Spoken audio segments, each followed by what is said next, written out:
2 நாளாக எனக்கு ஃபோனு மேலே ஃபோனு. சார் உங்கள் பேரை டிஎம்கேக்காரங்க மிஸ்யூஸ் பண்ணிட்டாங்க. என்னங்க சொல்லி உங்கள் ஃபோட்டோ போட்டு அவங்க போட்டிருக்காங்க. நான் தாங்க சொன்னேன். நீங்களா? ஆமாம், குல துரோகி அப்படின்ட்டாங்க நம்மளை. நீயாடா இப்படி செஞ்ச அப்படின்னு பண்ணிட்டாங்க. எனக்கு அதில் வந்து எந்த தயக்கமும் இல்லை. முதல்வர் மேலே வந்து எனக்கு ஒரு பெரிய மதிப்பும் மரியாதையும் பாசமும் எப்போ உண்டு. முதல்வருக்கு என் மீது வந்து ஒரு பெரிய ஒரு அன்பு உண்டு. உங்கள் நிறைய பேருக்கு தெரியுமா இல்லையான்னு தெரில, இன்றைக்கும் வந்து ஒரு வீடியோ இருக்குது. கலைஞர் ஒரு பாடம் அப்படின்னு ஒரு வீடியோ போட்டிருக்கேன். தயவுசெய்து நீங்கள் பார்க்கணும். திமுக காரங்க கட்டாயம் பார்க்க வேண்டிய ஒரு வீடியோ. அது நான் போட்டனால நீங்கள் பார்த்துருக்க மாட்டீங்க. இவன் எப்படி நம்மளை பற்றி நல்லா சொல்லியிருப்பான் அப்படின்னு எனக்கு தெரியும். அதை வந்து மாண்புமிகு முதலமைச்சர் அவர்கள் பார்த்துருந்தாங்க. அதுக்கப்புறம் வந்து அமைச்சர் கூட அவங்கள்ட்ட வந்து இந்த மாதிரி பார்த்தீங்களான்னு கேட்டபோது அவங்களும் சொல்லியிருந்தாங்க. எனக்கு வந்து நான் ஒரு வகுப்பில் இருந்தபோது வரிசையாக ஃபோனு எனக்கு வந்து நான் அந்த எடுக்க முடியல. எடுத்து முடித்த பிறகு பார்த்தா நமக்கு நிறையா நண்பர்கள் வந்து தெரியாமல் இருந்தது. அப்புறம் வந்து ஒரு நம்பர் தெரிஞ்ச நம்பர் வந்து கேட்டபோது இப்படி மாதிரி சார் பேசணுன்னாங்க அப்படின்னும் போது வந்து சார் பேசுனாங்க. இந்த மாதிரி நான் அந்த வீடியோ பார்த்தேன், ரொம்ப பிரமாதமாக இருந்தது அப்படின்னாங்க. அதோட முக்கியமான ஜோக் என்னென்னா, அப்புறம் என்ன பாண்டே எப்படி இருக்கீங்க அப்படின்னாரு. முதல்ல எடுத்தோன்னே சிஎம் நான் வந்து அமைதியாக இருக்கேனே அப்படின்னேன். பாண்டே அமைதியாக இருந்தால் நாடு தாங்காதே அப்படின்னார். இதை சொன்ன சிஎம்ங்க, நீங்கள் கலைஞருக்கு தான் நம்ம சொல்லுவோம்ல, அந்த மாதிரி கலைஞர் தான் அந்த மாதிரி சட்டையராக சொல்லுவாங்க அப்படின்னு பயங்கரம். அவர் சொன்னார், பாண்டே அமைதியாக இருந்தால் நாடு தானே, அவ்வளோதான் இல்லை ஓரமாக உட்காந்துருக்கேனே அப்படின்னு சொல்லி சொன்னேன். அந்த மாதிரி வந்து ஒரு பெரிய ஒரு மதிப்பு வச்சுருந்தவங்க. நிறைய மூத்த பத்திரிகையாளர்கள் வந்து மாண்புமிகு முதலமைச்சர் சந்திக்கும் போது சொல்லியிருக்காங்க, அந்த மாதிரி பாண்டேட்ட நான் தொடர்பில் இருக்கேன், பாண்டே நம்மகிட்ட பேசுவார் ஓடி இருக்கேன்னு சொல்லிட்டு நிறைய பேர்கிட்ட தன்னுடைய அன்பை வந்து பகிர்ந்துட்டு இருக்காரு. அது ரொம்ப முக்கியமான விஷயம். நிறைய ஃப்ரெண்ட்ஸ் எல்லாம் சொல்லியிருக்காங்க. இந்த வந்து என்னுடைய அப்பா இறந்ததுக்கு வந்து முதலமைச்சர் வந்திருந்தாங்க. அது திமுகவிலேயே பல பேருக்கு வந்து ஒரு பெரிய ஒரு மனநிறைவை கொடுக்கல. அதுக்கு எதுக்கு நம்ம போய்கிட்டு அப்படின்னு எங்கள் அண்ணன் சுபீரபாண்டியன் ஓப்பனாகவே சொல்லிட்டார். பாண்டேயோட அப்பா இறந்ததுக்கெல்லாம் போக முடியல, அவ்வளோ ஒர்த்து கிடையாது பாண்டே. எங்கள் அப்பா ஒருத்தர் நல்ல மனுஷன் பாவம், பாண்டே அவ்வளோ ஒர்த்து கிடையாது அப்படின்னு நினச்சி சொன்னார். அந்த ஒரு ஆச்சரியமான நாகரிகம் இங்கே பேசிக்கிட்டு இருக்கோம் மேடையில், அந்த ஆச்சரியமான நாகரிகத்தை கடைபிடித்தவர் நம்முடைய தமிழக முதலமைச்சர் அவர்கள். அவங்க வந்து அவங்கள தகவல் சொல்ல முடியல. நாங்கள் வந்து முதலமைச்சர் வந்து வராங்க, காலையிலே வந்து போலீஸ்லாம் வந்து போட்டாங்க. அப்போ வந்து நாங்கள் எங்களுடைய சாங்கியம்லாம் முடிச்சு நாங்கள் மதியமாக எடுத்துட்டோம். அப்புறம் சாயந்தரம் வந்து திரும்ப வந்தாங்க. அப்பா இருந்ததுனால அந்த சடங்குகள்லாம் பண்ணிகிட்டு இருக்கும்போது நாங்கள் ஃபோட்டோ விட்டு எதுவும் யோசிக்கலாம். அப்புறம் அப்பா எடுத்துகிட்டு போய் கடமெல்லாம் முடித்த பிறகு அப்படிங்கிறனால ஃபோட்டோ எதுவும் எங்கள்கிட்ட இல்லை. அப்போ வந்து நாங்கள் ஃபோட்டோக்கு சொல்லியிருந்தோம், அப்பாவுடைய ஃபோட்டோக்கு நாங்கள் ஃப்ரேம் பண்ண சொல்லியிருந்தோம், அது வரலை. சிஎம்முடைய பிஎஸ் வந்து ஃபோன் பண்ணி, அண்ணே வந்துக்கிட்டு இருக்கோம் அப்படின்னாரு. நான் எப்போண்ணே கிளம்ப போகிறீங்க அப்படின்னேன். வந்துக்கிட்டு இருக்கோம்னே அப்படின்னாரு. வண்டி ஏறி புயல் போல் வந்துட்டாங்க. அதுக்குள்ளே எங்கால் ஃபோட்டோ எடுத்து வரச்சுக்குள்ளே என் தம்பிகள் வந்து ஃபோட்டோ எடுத்து பிளாக் பண்ணலாம் எடுத்து பாஞ்சு எடுத்து ஓடி வந்து நல்ல வேலை சிஎம் வர்றதுக்கு முன்னாடி ஃபோட்டோ மாட்டோம். அப்படி நாங்கள் தான் வந்து கஷ்டப்பட்டு பண்ணோம். அவனே வந்து உடனே வந்தாங்க, ரொம்ப நேரம் இருந்தாங்க, ரொம்ப நேரம் பேசினாங்க, ரொம்ப அக்கறையாக விசாரித்தாங்க எப்படி இருந்ததுன்னு. வீடு பார்த்துட்டு சொன்னாங்க. வெளியில் வரைக்கும் வந்து வாசல் வரைக்கும் போய் வழி அனுப்பினேன். ரொம்ப பெரிய மனநிறைவு ஏற்படுத்தினது. அவங்கள்ட்ட நான் சொன்னேன், பெரிய கௌரவம்னே அப்படின்னேன். அண்ணன் வந்தது வந்து ஒரு பெரிய கௌரவம்னே அப்படின்னேன். அதெல்லாம் இல்லை, இதை மாதிரி நேரங்களில் இல்லாட்டா என்ன அர்த்தம் அப்படின்னு சொல்லி சொன்னாங்க. அந்த பெரிய நயத்தகு நாகரிகத்தை கிடைத்து விடுத்தவர் வந்து மாண்புமிகு முதலமைச்சர் அவர்கள். மாண்புமிகு அமைச்சர் வந்து ஒரு நாள் ஃபோன் பண்ணாங்க. அப்போ நான் வந்து ஃபோன் எடுத்தேன், ஒரு சினிமா ஷூட்டில் இருந்தேன். ஃபோன் எடுத்துட்டானே சொல்லுங்கண்ணே அப்படின்னா, நான் வந்து உங்களை நேராக பார்க்கணும் அப்படின்னாங்க. ஆனால் அவ்வளோ பெரிய தப்புலாம் பண்ணியிருக்க மாட்டேன், எதாக இருந்தாலும் சொல்லுங்கண்ணே நானே வந்துடுறேன் அப்படின்னேன். இல்லை நான் தான் வரணும் அப்படின்னாங்க. இல்லைண்ணே சொல்லுங்கண்ணே, நீங்கள் சொல்லுங்கள் நான் வந்துடுறேனே, என்ன விஷயம் சொல்லுங்கண்ணே அப்படின்னு. இந்த மாதிரி நம்ம பிரதமருடைய முதலமைச்சருடைய பிறந்த நாளுக்கு வந்து இந்த மாதிரி நிகழ்ச்சி நடத்துகிறோம் அப்படின்னு. சரிண்ணே அப்படின்னு சொல்லிட்டு நான் உடனே சொல்லிட்டேன். அந்த ஸ்பாட் அப்படியே சரின்னு சொல்லிட்டு, தேதி மட்டும் கொஞ்சம் முன்ன பண்ணி நம்ம சரி பண்ணிடுவோம் அப்படின்னு சொல்லிட்டு சொல்லியாச்சு. நான் ஒரு அவசரத்தில் பார்த்துட்டு 10/2 அப்படின்னு, அண்ணன் தான் தெரியுமில்ல எனக்கு, அவர் ஒரு பிறந்தநாள் வந்து ஒரு வருஷம் பூரா கொண்டாடுவார். இப்போயே சொன்னார்ல ஆகஸ்ட் வரைக்கும் கொண்டாடுறார் அப்படின்னு. ஆகஸ்ட் அக்டோபர் வரைக்கும் கொண்டாடுறீங்க, என்ன அக்டோபர் வரைக்கும் அப்படி போயிட்டு அடுத்த வருஷம் வரைக்கும் ஓடிட்டு இருக்கும்போது நான் எப்படின்ட்டு ஓகேன்னு சொல்லிட்டு அவனே பிப்ரவரியில் வச்சுட்டு 10/2க்கு நான் தேதி குறிச்சேன். இன்றைக்கி 10/3 இல்லையா, 10/2 குறிச்சு வச்சிட்டேன். அதுக்கப்புறம் நானும் அண்ணனும் பேசிக்கலாம், அவங்க மட்டும் அவருக்கு வேலையை பார்க்குறேன். 10ஆம் தேதி எனக்கு ஒரு தென்காசியில் ஒரு நிகழ்ச்சி இருந்துச்சு. முடிச்சுட்டு ஃப்ளைட்டை பிடிச்சி ஏறி ஃப்ளைட் 1 hour லேட்டு அடிச்சு வச்சுட்டு சாயந்தரம் 12:30 மணிக்கு அண்ணனுக்கு, அண்ணே நிகழ்ச்சி எப்போண்ணே இன்னும் சொல்லவே இல்லையே அப்படின்னேன். எந்த நிகழ்ச்சி தம்பி அப்படின்னாரு அமைச்சர். என்னண்ணே பிறந்தநாள் நிகழ்ச்சி அப்படின்னேன். அது மார்ச் மாதம் கண்ணா, நீ ரொம்ப என்னோட ரொம்ப வேகமாக இருக்கு, மார்ச் மாதமா அப்படின்னு ஒரு அதிர்ச்சி அடைஞ்சேன். அப்போ இருந்து நான் வந்து ஃபாலோ பண்ணிட்டேன்னு ஒரு 3 நாளாக வந்து நிறைய போஸ்டர்லாம் பார்த்தோன்னே என்னோட நண்பர்கள்லாம் ரொம்ப அழைச்சாங்க. எனக்கு வந்து இந்த பத்திரிக்கையில் ரொம்ப பெரிய ஆச்சரியமான விஷயம் கிடச்சிது. நீங்கள் அந்த இன்விடேஷனை பார்த்துருப்பீங்க, வெளியே போர்டெல்லாம் பார்த்துருப்பீங்க. அந்த கருத்தரங்கத்தில் நிறைய பெருமக்கள் வந்து திமுகவுடைய அந்த புரோட்டோகால் ஃபார்மலை வந்து நான் சொல்லி ஆகணும். எவ்வளவு தான் வந்து வேலை இருந்தாலும் அவங்க வந்து அந்த கட்சியினுடைய நிர்வாகிகளை மதிக்கக்கூடிய தன்மையோடு அண்ணன் துரைராஜில் ஆரம்பித்து அந்த துணை மேயரில் ஆரம்பித்து சட்டமன்ற உறுப்பினர்கள் ஆரம்பித்து அமைச்சர் அவர்கள் எவ்வளோ பெரிய பேர் பட்டியல் ஆரம்பிச்சு அவர் ஸ்பீச்சே மொத்தம் 10 நிமிஷம் தான், அதில் 8 நிமிஷம் பேரை மட்டும் தான் படிச்சிருக்காரு. ஆனால் அவ்வளோ பெருசாக லிஸ்ட் வந்து ஃபுல்லாக சொன்னாங்க. எல்லாரையும் மதிக்கணும், எல்லாரையும் கொண்டு வரணும். அந்த திமுகவுடைய பெரிய பலம் இந்த கட்டமைப்பு தான். அது அப்படியே இந்த கட்டுக்கோப்பாக வச்சுருக்காம பாருங்க. எம்ஜிஆர் அவர்கள் இருந்தபோது 3 தொடர் தேர்தல்கள் வந்து தோல்வி அடைஞ்ச பிறகும் வந்து திரும்பி வந்து எந்திரிச்சு வர முடிஞ்சதுன்னா இந்த கட்டமைப்பு தான் காரணம். அது வந்து எவ்வளோ பெரிய விஷயங்கள் இருந்தாலும் அது எந்திரிச்சு வர்றதுக்கான ஒரு பேக்கப் வந்து ஒரு பேக் போனாக இருக்கணும். அது வந்து பெரிய ஆச்சரியமான ஒரு கட்டமைப்பு. புரோட்டோக்காலில் ஃபுல்லாக ஃபாலோ பண்ணிட்டு யார் யார் எப்படி மதிக்கணும் எப்படி சொல்லணும்னு கட்சி நிர்வாகிகள் தான் இங்கே சர்வ் பண்ணிட்டு இருக்காங்க. முன் வரிசையெல்லாம் கொடுக்குன்னு பார்த்தீங்கன்னா அவங்க யாரும் வந்து வெளியிருந்து கொடுத்தவங்கள கட்சி நிர்வாகிகளே பண்ணிட்டு இருக்காங்க. அந்த மாதிரி அவங்க வேலையை எடுத்து செய்யக்கூடிய தன்மை அவர்கள் விட்டு திருவிழா போல. அமைச்சர் வந்து ஒரு வரி சொல்லியிருப்பார், என்ன நாளைக்கு வந்து நிகழ்ச்சி நடத்துகிறப்பா 5 பேர் பேச வர்றாங்கப்பா ஏற்பாடு பண்ணியிருக்கான்னு. அதற்கு பின்னாடி எவ்வளோ பேரோட உழைப்பு அப்படிங்கிறது அண்ணன் காந்தராஜ் சொன்னார். வழிநடுக வந்து அவ்வளோ பெரிய போஸ்டர், அவ்வளோ பெரிய பேனர், அவ்வளோ பெரிய சீரியல் லைட், அவ்வளோ டியூலைட்னு கட்சிக்காரங்க ஒவ்வொருத்தரும் நான் செஞ்சிடும் ஒவ்வொரு தன்முனைப்பு. அதுதான் ரொம்ப முக்கியமான விஷயம்.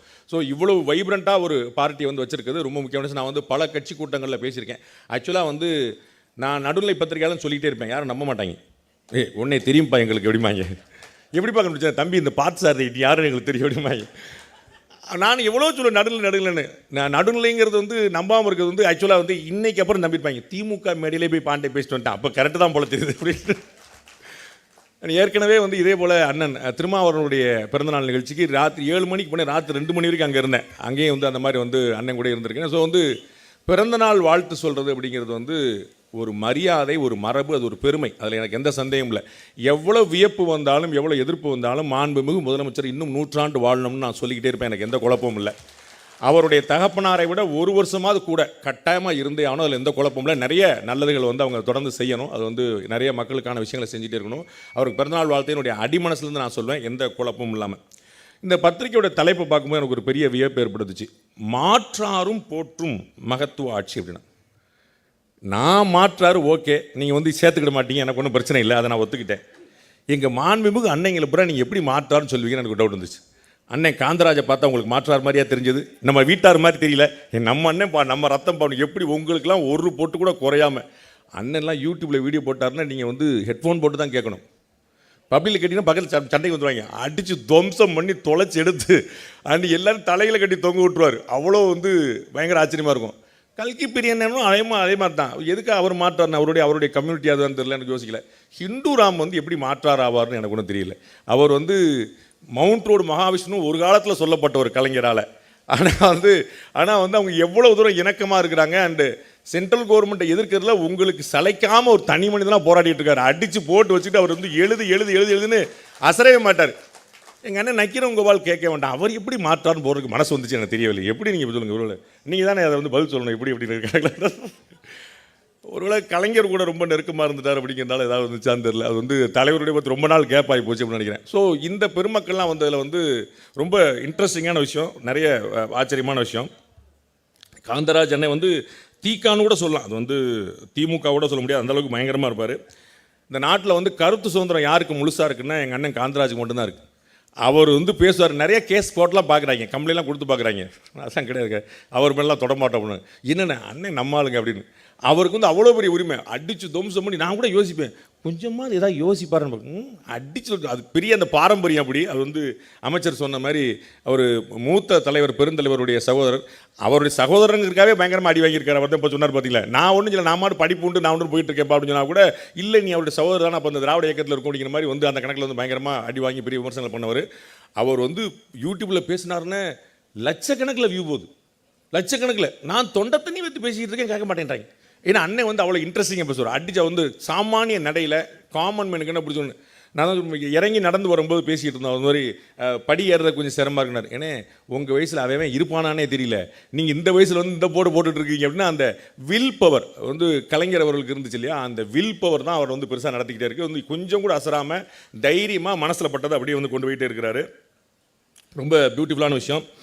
ரொம்ப சுருக்கமாக மட்டும் நான் சொல்லிடுறேன், நிறைய விஷயங்களில் வந்து கொண்டு போக முடியல. 2026 வந்து நீங்கள் நினச்ச மாதிரி சுலபமாக இருக்க போகிறது இல்லை. இல்லை, ஒரு பெரிய சேலஞ்ச் வந்து காத்துட்ருக்கு. ஆனால் என்ன ஒரு விஷயம் அப்படின்னா, எப்படி 2021க்கு முன்னாடி முதலமைச்சருக்கு வந்து ஜாதகம் இல்லை, அவர் ராசி இல்லை, அவர் கட்டம் இல்லைன்னு சொல்லிக்கிட்டே இருந்தாங்க. ஆனால் 2021 எல்லாற்றையும் தாண்டி அவர் முதலமைச்சராக ஏறி உட்கார்ந்துக்கிட்டார். அதே மாதிரி 2026 அவ்வளோ சுலபம் இல்லை அப்படின்னு நான் நினைக்கிறேன். ஆனால் வடிவேல் ஒரு படத்தில் சொல்கிற மாதிரி அவன் எடுக்கிற முடிவு நமக்கு சாதகமாக தான் இருக்குது அப்படிங்கிற மாதிரி எதிரில் விளையாடுற விளையாட்டு வந்து எனக்கு புரியவே இல்லை. அவங்க வந்து இந்த நேற்று நடந்த சாம்பியன்ஸ் டிராஃபி மேட்ச் நடந்த மாதிரி இருந்துச்சுன்னா நமக்கு புரியும், இது இந்தியா, இது பாகிஸ்தானு, இது இங்கிலாந்து, இது நியூசிலாந்து புரியும். இது ஐபிஎல் மாதிரி இருக்குது, ஒரே டீமில் எல்லாரும் இருக்கான், ஒரே டீமில் எல்லாரும் இருக்கான். எந்த டீமில் இருக்கிறவன் யாருக்கு விளையாடுறானே தெரிய மாட்டுது. அவங்க ஏதோ அவங்க டீமுக்கு விளையாடுறாங்களா இல்லாட்டி உங்களுக்காக விளையாடுறாங்கன்னே தெரிய மாட்டுது. அவங்க மட்டும் ஒரு பாலை போடுறாங்க, பார்த்தா இன்னப்போ இந்த பால் இந்த பக்கம் போது போட்டு செல்ஃப் கோல் அடிக்கிறாங்க, அந்த மாதிரி அடிச்சிருக்காங்க. பயங்கர ஆச்சரியமாக இருக்குது. எதிரில் வந்து ஒரு பெரிய பிளவுபட்ட தன்மை இருக்குது. அது உங்களுக்கு ஒரு பெரிய சாதகம். எதிர்முனை வந்து சாதாரணமாக ஒரு நாளாக வந்து நிற்குது. 5 முனை போட்டி நமக்கு நடந்துச்சு அப்படின்னா 2019, 2021, 2024 மாதிரியே 2026 வரக்கூடிய வாய்ப்பு இருக்குது. அது வந்து எதிர இருக்கிறவங்களை பொறுத்து. எதிர இருக்கிறவங்க ஆளுக்கு ஒரு கேம் ஆடுறதுனால அப்படி இருக்குது. பட் வந்து அவங்க ஒரு அலையன்ஸாக சேர்ந்தாங்கன்னா அது வேறு மாதிரி இருக்கக்கூடிய வாய்ப்பு இருக்குது. ஒரு பெரிய டஃப்பான காம்படிஷன் வரக்கூடிய வாய்ப்பு இருக்குது. ஏடிஎம்கே பிஜேபிலாம் சேருவாங்களா? ஏடிஎம்கே வந்து விஜய் அவர்களுடைய வருகைக்காக காத்திருக்கு. விஜய் வந்து நம்ம எதுக்கு அடுத்தவங்களை முதலமைச்சராகணும், நம்மளே முதலமைச்சராகலான்னு பார்க்குறாரு. அதுக்காக வந்து போன வருஷம் உங்கள் கூட, போன தேர்தல் உங்கள் கூட இருந்தவர் இந்த தேர்தல் அவங்க கூட இருக்கிறாரு. அது வந்து ஒரு பெரிய ஒரு கான்ஃபிடன்ஸ் எல்லாரும் கொடுத்துருக்கு. ஸோ பிரசாந்த் கிஷோரே வந்திருக்கிறாரு, 2021 உங்கள் கூட இருந்தார் அப்படின்னு. ஒரு கட்சியில் வந்து திமுக எப்பயுமே அப்படி தான், நம்ம ஒரு 2 தடவை பார்க்கும், இது என்னென்னு செய்யும், தொழில் கற்றுக்கணும், அப்புறம் அவங்களே செஞ்சுருவாங்க. 2021 வந்து பிரசாந்த் கிஷோர் வந்து என்ன பண்ணாருன்னு பார்த்தாங்க. அதுக்கெல்லாம் அவ்வளோ செலவழிக்க முடியாது, அடுத்ததில் நாங்களே பார்த்துக்குறோம், இவ்வளோ தானே, நாங்களே பார்த்துருவோம். சார் இந்த வருஷம் எதுவும் நமக்கு வந்து எலெக்ஷனுக்கு வந்து ஏதாவது ஆஃபர் இருக்காப்புல? இல்லை, நாங்களே பார்த்துருவோம். என்னங்க அப்படி நாமளே கம்பெனி ஆரம்பிச்சாச்சுப்பா, போர்டை மாற்றியாச்சு போ. அந்த மாதிரி வந்து செல்ஃபில் வந்து போட்டு அடித்தாங்க. 2021 எனக்கு நல்லா ஞாபகம் இருக்குது. அவங்க வந்து காந்தராஜ் அண்ணன் சொல்லும்போது சொன்னாங்க, நான் வந்து ஸ்டாலின் அப்படின்னு பேரை சொல்லிட்டேன்னு வருத்தப்படாதீங்கன்னு. அங்கே வந்து நிறைய பசங்களாக இருந்தாங்க. நீங்கள் வந்து உங்களுக்கு தெரிஞ்சிருக்கும், இங்கே இருக்கக்கூடிய நிர்வாகிகள் பெருமக்கள் நிறைய பேர் தெரிஞ்சிருக்கும். அந்த டீமில் வந்து பிரசாந்த் கிஷோருடைய டீமில் நிறைய பசங்களாக இருந்தாங்க. அவங்கெல்லாம் வந்து ஃபோன் பண்ணி பேசும்போது கட்சிக்காரங்க வந்து வேறு மாதிரி பேசுவீங்களே, நீங்கள் எப்பயுமே தளபதி தான் சொல்லுவீங்க, தலைவர் தான் சொல்லுவீங்க, முதல்வர் தான் சொல்லுவீங்க, வேறு வார்த்தை சொல்ல மாட்டீங்க. அவங்கெல்லாம் வந்து ஃபோன் பண்ணும்போது நாங்கள் ஸ்டாலின் ஆஃபீஸ்லேருந்து பேசுவோம்றாங்க. இப்போ நிறைய மாவட்ட தலைவர்கள்லாம் சண்டைக்கு போயிட்டாங்க. சார் இப்போ யாருக்கா வேலை பார்க்க வந்திருக்காங்க, நமக்காக பேரை சொல்லி சொல்கிறா அப்படி. அவங்களுக்கு இந்த ஃபார்முலாம் தெரியல, அவங்களுக்கு வந்து ஒரு வேலை, ஒரு அசைன்மெண்ட் போயிட்டு இருப்பாங்க. ஸோ அதெல்லாம் பார்த்தாங்க, சரி எதுக்கு பார்த்து நம்மளே வந்து நமக்கு நாமே தானே தலைவர் வச்சுக்கிட்ட பேர், நமக்கு நாமே, அதனால் நம்மளே பண்ணி விடப்பா, எதுக்குப்பா நமக்கு தெரியாத தேர்தல் அரசியல் அப்படின்னு. எதிர்க்கட்சிகள் எல்லாருமே வந்து பெருசாக முதல்ல கவனம் செலுத்தினது வந்து, நான் 2 விஷயம் சொன்னேன். திமுக கூட்டணி உடையாமல் யாருக்கும் வெற்றி இல்லை, திமுக கூட்டணி உடையாமல் யாருக்கும் வெற்றி இல்லை. அதிமுகவை கூட்டணியை சேர்க்காம யாருக்கும் வெற்றி இல்லை. ஸோ வந்து வேற யாராவது ஒருத்தர் வந்து போயிடுவாங்க. இதை யோசிச்சுட்டு திமுக கூட்டணி எப்படியாவது ஒட்டச்சிடணும் அவங்களும் வந்து துப்பாக்கி எட்டு வர்றாங்க, ஏக்க படிச்சு விட்டாங்க, பீரங்கி எட்டு வர்றாங்க. ஒரு வாரம் முன்னாடி வரைக்கும் அண்ணன் மாசு வந்து எல்லாரையும் வரிசையில் கூட்டு வச்சுட்டு மொத்தம் 38 பேர் எல்லாம் வரிசையில் இருக்கீங்க, எல்லாம் ஆல் ரைட், எல்லாம் அட்டெண்டன்ஸ் போட்டு சார் ஆல் ஃபுல் அட்டெண்டன்ஸ் அப்படின்ட்டு. இவங்க என்ன பண்ண, நம்ம இதில் வந்து என்னென்ன எந்த கூட்டில் இருக்காங்கன்னு யோசிச்சுட்டு இருந்தவங்களாம் அவர் அங்கே இருந்தாங்க. நான் பார்த்து இவங்கெல்லாம் சேர மாட்டாங்களே, அவங்களும் உட்காந்துருக்காங்க, எல்லாம் ஃபுல் அட்டெண்டன்ஸ் போட்டாச்சு, எல்லாத்தையும் முடியுது. ரொம்ப ஆச்சரியமாக போச்சு நமக்கு. ஸோ வந்து இன்னும் 1 வருஷம் இருக்குது. கலைஞர் கூட பல சமயங்களில் கூட்டணி பற்றின ஒரு சீட்டு அலோகேஷனில் வந்து இது யாரும் ஒருத்தர் கூட கொடுக்கறது இல்லை, எல்லாரும் இருக்கிறத வந்து எடுத்துக்கிறது அப்படின்னார். தமிழக முதலமைச்சர் வந்து சீட்டு கொடுக்கும்போது 2019 10 சீட்டு காங்கிரஸ் கொடுத்தார். அப்போ நான் உண்மையிலே நினச்சேன், வெளியும் சொன்னேன், 10லாம் ஓவருங்க, இப்படி அங்கே கொத்தா அள்ளி கொடுக்குறது அவ்வளோ தூரம் ஒர்த்து கிடையாது அப்படின்னு. 4 பேர் மட்டும் கேட்டுட்றாங்க. அவங்களுக்கு தெரியும், கொஞ்சம் கரெக்டாக சொன்னாங்க, மற்றவங்க அமைதியாக இருக்காங்க, கூட்டணி கட்சி பேசாமல் சொல்லக்கூடாது. அப்போ 10 கோடி கொத்தா கொடுக்குறோமாங்கன்னு யோசிச்சேன். ஆனால் என்ன ஆகிப்போச்சு, மொத்தமாக 39 தூக்குனார்ல, அப்போ அந்த 10 சரி கணக்காகி போச்சு. அப்போ எல்லாரும் ஒன்றா இருக்கிறது அப்படிங்கிற ரொம்ப க்ளீனாக இருந்தார் பாருங்க. 2024 வரும்போது சரி, போன முறை கொடுத்த மாதிரிலாம் இந்த முறை கிடையாது, அது வந்து ரொம்ப இறுக்கி பிடிச்சிடும். இந்த முறை அதே மாதிரி கொடுத்தார், இவ்வளோ தாராளமாக இருக்கிறாரு. அப்போ 2021 சட்டமன்ற தேர்தலில் பயங்கரமான மல்லுக்கட்டு நடக்க போகுது அப்படின்னா, 21 சட்டமன்ற தேர்தலில் ஆளுக்கு 6 சீட்டு மடக்கிட்டார். ஆடி போயிட்டோம். நம்ம இவ்வளோ குறைவாக எப்படி ஒரு சீட்டை கொடுக்க முடியும் அப்படின்னு ஒரே யோசனையாக போச்சு. நான் அநேகமாக கூட்டணி முடிஞ்சு போச்சு, உடஞ்சி போச்சுன்னு நினச்சேன். என்ன பேசுனாங்களோ, என்ன சொன்னாங்களோ, என்ன சமரசம் பண்ணாங்களோ அத்தனை எங்கள் அண்ணன் வைகோலாம் பயங்கரமாக கோவப்பட்டுருவார் நினச்சேன். கோவப்பட்டார், அப்புறம் சரியாயிட்டார். 2 கம்யூனிஸ்ட்காரங்க கோவப்பட்டாங்க, சரியாயிட்டாங்க. இப்படி எல்லாரையும் அரவணைக்கக்கூடிய போக்கு வந்து அது வந்து தமிழக முதலமைச்சர்கிட்ட வந்து இருக்குது. பயங்கர ஆச்சரியமாக அந்த கரிஷ்மாங்கிறது வந்து பேச்சிலேயோ முகத்திலேயோ மட்டும் இல்லை, செயலையும் சேர்ந்துருக்கணும்னு யோசிக்கிறேன். அப்போ அந்த கரிஷ்மா வந்து அவர்கிட்ட ஆக்சுவல் இருந்திருக்கு. நம்ம வந்து என்ன சொன்னால் எல்லாரும் சம்மதிப்பாங்க அப்படிங்கிற அந்த அரவணைக்கிற போக்கு அது வந்து அவர்கிட்ட எதிர நிற்கும் போது அது வந்து நிற்கிது போல் எல்லா கட்சிக்காரங்களும் வந்து சேர்ந்துட்டாங்க. இங்கே ஒரு எதிர்ப்புனே இல்லாமல் போச்சு. அதே தான் 2026க்கும் இந்த கூட்டணி அப்படியே இருந்துருச்சு அப்படின்னா அதை வந்து யாராலையும் ஒன்றும் தொட முடியாது. பட் வந்து எதிர்கட்சிகளுக்குள்ள ஒரு பெரிய குழப்பம் இருக்கு. 2019 இந்த வெற்றி கிடைச்சதுக்கு ரொம்ப முக்கியமான காரணம் 2017 இந்த கூட்டணி அமைஞ்சிருச்சு. 2017 இந்த கூட்டணி அமைஞ்சு அவர்கள் பூரா ஒன்றுக்குள்ளே ஒன்றாக இருந்து அவங்களுடைய மனஸ்தாபங்கள் பிரச்சனைகள் எல்லாம் பேசி தீர்த்து மாவட்டம் சீட்டு எனக்கு உனக்கு அந்த தொகுதி இந்த தொகுதி மொத்த தொகுதி எத்தனை எல்லாம் பேசி கரைஞ்சி 2019 ஃபுல் ஃபார்ம் ஆகிட்டாங்க. 2021 அலையன்ஸ் பயங்கர ஸ்ட்ராங் ஆயிடுச்சு. 2024 அலையன்ஸ் இருக்கிற மாதிரி தெரியுது, மொத்தமே ஒரு கட்சி மாதிரி தான் தெரியுது. 2024 பார்க்கும்போது எல்லாமே ஒரே கட்சி மாதிரி தான் தெரிஞ்சுது. எங்கள் அலையன்ஸ் ஒரு முரண்பாடே தெரியல. இப்போ கொஞ்சம் ஒரு சின்ன விஷயங்கள் வந்துட்டு இருக்கு. பட் வந்து அது தேர்தல் நேரத்தில் எப்பயும் வரும். அண்ணன் மாசு மாதிரி பெரிய அனுபவஸ்தர்கள் வந்து நிறைய பார்த்துருக்காங்க. அது வந்து அடுத்த ஒரு வருஷத்துல சரியாயிரும் பார்க்குறாங்க. எல்லாரும் என்ன சொல்லியிருக்காங்க, நீங்கள் பேச்சை கவனிக்கணும். பிரசாந்த் கிஷோர் பேட்டி கொடுத்துருக்கிறாரு, திரு இபிஎஸ் அவர்கள் பேட்டி கொடுத்துருக்கிறாரு, திரு அண்ணாமலை அவர்கள் பேட்டி கொடுத்துருக்குறாங்க. எல்லாருமே ஒரு விஷயம் சொல்லியிருக்காங்க, எதாக இருந்தாலும் 6 மாதம் கழித்து பேசுவோம். ஏன்னா இப்போ வந்து எதுவுமே வெளியில் பேச முடியாது. அண்ணன் திருமாவளவன் வந்து ரொம்ப அருமையாக சொன்னாங்க. திரு விஜய் அவர்கள் வந்து ஒரு கூட்டணிக்காக வந்து நம்ம வர்றவங்க நம்மளை தேடி நம்மளை நம்பி வர்றவங்களுக்கு ஆட்சியில் பங்கு கொடுப்போம் அப்படின்னு சொல்லி ஆஃபர் சொன்னபோது திரு திருமாவளவன் அருமையாக ஒரு பாடம் எடுத்தாங்க. டிமாண்டுங்கிறது ஓப்பனாக இருக்கலாம், ஆஃபருங்கிறது சீக்கிரட்டாக இருக்கணும் அப்படின்னாங்க. இவர் ஆஃபரே ஓப்பன் பண்ணிட்டாரு, அதனால் அது சரியாக இருக்காது அப்படின்னு சொல்லி சொன்னார். அதில் தான் தமிழக முதலமைச்சர் வித்தக்காரராக இருக்கார். அவர் என்ன ஆஃபர் கொடுக்குறாருன்னே தெரிய மாட்டுது. எல்லாரும் சரின்றாங்க. அவ்வளோ ஆஃபர் வந்து சீக்கிரட்டாக கொடுத்துறாரு. அது வந்து எல்லாரும் பேசாமல் போயிடுறாங்க. அவ்வளோ மாஸ்டராக உட்காந்துருக்கிறார். அப்போ இந்த 2026க்கான நெகோசியேஷன் வந்து பயங்கர ஸ்ட்ராங்காக இப்போ ஓடிட்டே இருக்கும். அப்போ காய்ச்ச மரம் தான் அதிகம் கல்லடி போடும் அப்படிங்கிற மாதிரி உள்ளதிலே வலுவான கூட்டணி பலமான கூட்டணியாக திமுக தான் வச்சிருக்கு. முதல்ல எப்படியாவது திமுக கூட்டணிலேருந்து யாரையாவது ஒருத்தரையாவது உரியிட மாட்டோமா அப்படின்னு பயங்கரமான முயற்சி நடக்குது. பார்ப்போம், ஒரு 6 மாத வாய்ப்பு இருக்குது, என்ன நடக்குது அப்படிங்கிற பார்ப்போம். இந்த கூட்டணி என்ன ஆகுதுன்னு அப்போ தான் மற்ற விஷயம்லாம். திரு விஜய் வந்து ஏடிஎம்கே கூட போகணும் அப்படின்னு ஏடிஎம்கே விரும்புது. திரு விஜய் வந்து அப்படி இல்லை, நம்ம வந்து தனியாக போகலான்னு நினைக்கிறாரு. அவருமே டிசம்பரில் தான் ஒரு முடிவு எடுப்பார். அவர் என்ன முடிவு எடுக்கிறாருங்கிற பொறுத்து தான் பிஜேபி கூட சேரலாமா வேண்டாமான்னு ஏடிஎம்கே யோசிக்கும். ஏன்னா நீங்கள் பயங்கரமாக அரசியலில் ராஜதந்திரத்தை திமுக மாதிரி கரைச்சி குடிச்ச ஆளே கிடையாது. நான் வந்து பல இடங்களில் ஓப்பனாகவே சொல்லியிருக்கேன், திமுக மாதிரி நெரேட்டிவ் செட் பண்ணுறதுக்கு ஆளே கிடையாது. என்னங்க அப்படின்னு பாரேன், எப்படியும் ஏடிஎம்கே வந்து பிஜேபியோட கூட்டணி சேர்ந்துடும் அப்படின்னு திமுக காரங்க தான் சொல்லுவாங்க. அது ஏடிஎம்கே காரணம் சொல்ல மாட்டாங்க, பிஜேபி காரணம் சொல்ல மாட்டாங்க. பார்த்துக்கிட்டே இரு, திமுக ஏடிஎம்கேவும் பிஜேபி சேர போகிறாங்க. அவங்க ரெண்டும் நாங்கள் சேரல அப்பா சேரலையா, ஓகே அதான் எனக்கு வேறு சேர்ந்துருவாங்க சொல்லிட்டு அதுவும் துணை முதலமைச்சர் சொல்கிறார், அவங்க ஏற்கனவே கூட்டணியில் தாங்க இருக்காங்க அப்படின்றார். நாங்கள் இல்லைங்க அப்படின்னு சொல்லிட்டு கொஞ்சம் டெவலப்பாக இப்போ தான் வந்திருக்கு. யாரோட கூட்டணிங்கிறதெல்லாம் நம்ம டிசம்பரில் முடிவு பண்ணணும். ஒரு காலத்தில் கூட்டணி அமைக்கவே மாட்டோம் நாங்கள், இப்போ தான் கொஞ்சம் டெவலப் ஆகி வந்திருக்காங்க. யாரோட கூட்டணிங்கிறது நம்ம வந்து டிசம்பரில் பார்ப்போம். அப்படி தன்னுடைய கட்சியில் தன்னுடைய கூட்டணியில் மட்டும் ராஜேந்திரம் இல்லை, எதிர்கட்சிகள்லேயும் ராஜேந்திரத்தை காட்டக்கூடியதாக திமுக இருக்குது. நெரேட்டிவ் செட் பண்ணுறதுல பயங்கர ஸ்ட்ராங்காக உட்காந்துருக்கு. இவங்க வந்து அண்ணன் காந்தராஜ் எடுத்துவிட்ட மாதிரி இந்த பக்கம் ஏதாவது ஒன்று பேசுவாங்க, அரசியல் பேசுவாங்கன்னு பார்த்தா அவங்க வந்து பிரமாதமாக மும்மொழி கொள்கை, அது வந்து இந்த மும்மொழி கொள்கை, இந்த ஹிந்தி எதிர்ப்பு இதெல்லாம் பார்த்தீங்கன்னா வந்து ஒரு எப்படி சொல்கிறது, ஒரு அமுத சுரபி மாதிரி. அது எப்போ எடுத்தாலும் தாங்கும். அப்படி வந்து ஒரு கான்ஸ்டன்ட் டாபிக். அந்த டாபிக்லாம் எடுத்து விட்டால் அவங்க பூரா பதில் சொல்ல உட்காந்துருக்காங்க. நான் அவங்கள்ட்ட பல பேர்ட்ட சொல்லியிருக்கேன், பாருங்கள் சார், டிஎம்கே எவ்வளோ பியூட்டிஃபுல்லாக அந்த நெரேட்டிவ் செட் பண்ணுது, உங்களை பூரா டிஃபென்ஸ் மோடில் வச்சிருச்சு. நீ காசு எடுத்தல, நீ 100 ரூபா திருடல, உண்மையை சொல்ல, நான் திருடலை அப்படி சொல்லிட்டு அப்படின்னு கிளம்பிடுவாங்க. அவன் நான் திருடலை தான். இந்த பக்கம் கவுண்டர் நெரேட்டிவ் வைக்க விடாமல் பண்ணி விடுச்சு. அப்போ டிஎம்கே வந்து எவ்வளோ அருமையாக நெரேட்டிவ் செட் பண்ணுது. அதுதான் வந்து எவ்வளோ ஒரு கலைஞர் சொல்லுவார் இல்லையா, பணங்காட்டு நரி சலசலப்புக்கெல்லாம் அஞ்சாது அப்படின்னு. அது என்னென்ன அவங்கள வந்து சலசலப்பை வச்சுருது. அது அவ்வளோ ரொம்ப ஸ்ட்ராங்கான ஒரு நெரேட்டிவ் செட் பண்ணி வச்சிருக்காங்க. 2026 வந்து ரொம்ப இன்ட்ரெஸ்டிங்கான கேமாக இருக்க போது உங்களோட சேர்ந்து நானும் பார்க்கறதுக்கு ஆவலாக இருக்கிறேன்.